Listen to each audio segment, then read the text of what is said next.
Hello guys, welcome to medicine for health. दोस्तों, हमारे body में 70 to 80% बीमारियों की स्टार्टिंग हमारे पेट से ही होती है। पेट की प्रॉब्लम स्टार्ट होने का सबसे बड़ा रीजन तब होता है जब आपके द्वारा खाए गए भोजन का ठीक से पाचन नहीं होता या आपके खाने का तरीका गलत होता है। अगर आप अपने पेट के डाइजेस्टिव सिस्टम को समझ लेंगे तो आपको फ्यूचर में कोई बड़ी बीमारी होने का चांस ही नहीं रहेगा। इस वीडियो को पूरा देखने के बाद मैं आपको यकीन दिलाता हूँ कि आपको पेट की प्रॉब्लम नहीं होगी।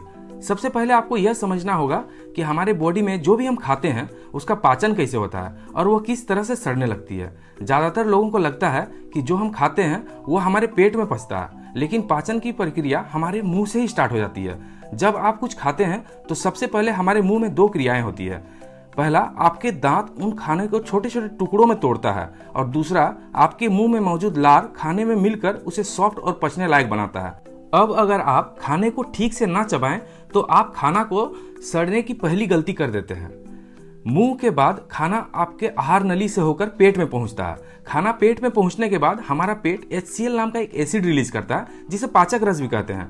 आप जो खाना खाते हैं उसमें बहुत सारे विटामिन मिनरल्स के अलावा विभिन्न प्रकार की बैक्टीरिया भी होते हैं। HCl एसिड इन बैक्टीरिया को किल कर देता है। जब लोगों में यह प्रक्रिया नहीं होती तो उल्टी या दस्त की प्रॉब्लम होती है। पाचक रस आपके भोजन को पचाने का भी काम करता है। कुछ लोगों का पाचन तंत्र कमजोर होता है, उन लोगों का खाना पचने की जगह सड़ने लगता है। और ऐसे लोग जिसका पाचन तंत्र कमजोर होता है उन्हें कुछ बातों का ध्यान रखना चाहिए। जैसे आपके मुंह में खाना जितना कम टाइम के लिए रहता है, पेट में पचने में उसको उतना ही ज्यादा टाइम लगता है। इसलिए अपने खाने को अच्छे से चबाने के बाद ही निगलना चाहिए। दूसरी बात, खाने को पचाने के लिए आपके पेट में मंथन क्रिया होती है। इसके लिए आपके पेट में थोड़ी सी खाली जगह रहनी चाहिए। इस बात को आप ऐसे समझ सकते हैं कि एक पूरे भरे बोतल की तुलना में थोड़ा खाली बोतल को हिलाने से पानी अच्छे से मिक्स हो पाता है।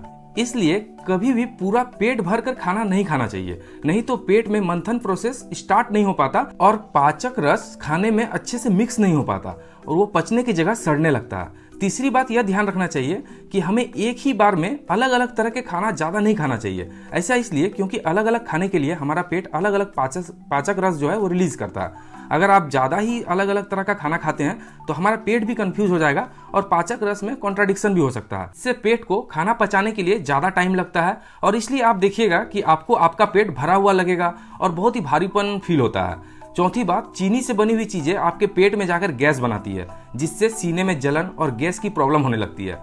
इन चारों पॉइंट को जो मैंने आपको बताया उनको फिक्स करना आपके लिए बहुत ज्यादा जरूरी है। अब यहाँ से आगे बढ़ते हैं और इसके आगे मेन काम स्टार्ट होता है। जब पेट में खाना अच्छा तरीके से पेस्ट में बदल जाती है तो वह खाना छोटी आंत में जाने लगती है। तभी लीवर के पास से पित्त की थैली से पित्त का स्राव होता है जो आपके खाने को एसिडिक बना देती है। उसके बाद जब खाना छोटी आंत में आती है तो यहाँ सबसे जरूरी काम खाने में जो भी पोषक तत्व होता है उसे सोखना और उसे हमारे बॉडी के अलग अलग भाग तक पहुंचाना होता है। छोटी आंत की बनावट काफी इंटरेस्टिंग होती है। इसके अंदर उभार टाइप का होता है जिसकी नसें हमारे बॉडी के अलग अलग पार्ट तक फैली होती है। जब छोटी आंत से खाना पास होता है तो सारी मिनरल्स इसके द्वारा सोख लिया जाता है और बॉडी के हर हिस्से में उस खाने के मिनरल्स को पहुंचा दिया जाता है। जब खाने से सारा मिनरल्स को सोख लिया जाए तो उसमें सिर्फ वेस्ट ही बचता है, उसे बड़ी आंत में भेज दिया जाता है। यहाँ पर भी आपको कुछ बातों का ध्यान रखना जरूरी है। जब खाना छोटी आंत से बड़ी आंत में जाता है तो उसे यू टर्न लेकर फिर से ऊपर जाना पड़ता है और आपको तो पता ही है कि ऊपर जाने में मेहनत लगती है।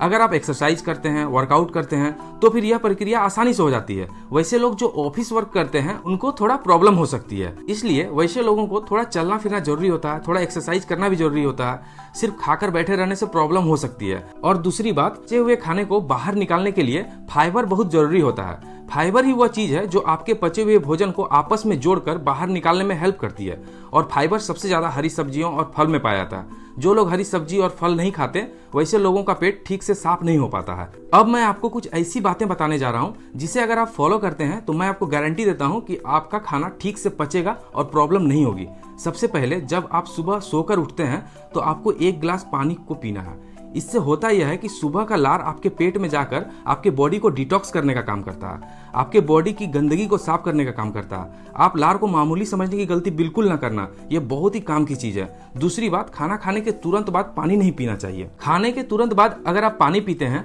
तो पहला काम तो यह होता है कि आपका पेट पूरा भर जाता है जिससे मंथन क्रिया ठीक से नहीं हो पाती, और दूसरा होता यह है कि पाचक रस भी पतला हो जाता है जिसके कारण भोजन ठीक से टूट नहीं पाता, जिससे हमारा भोजन पचने की जगह सड़ने लगता है। इसलिए खाने के तुरंत बाद पानी नहीं पीना चाहिए।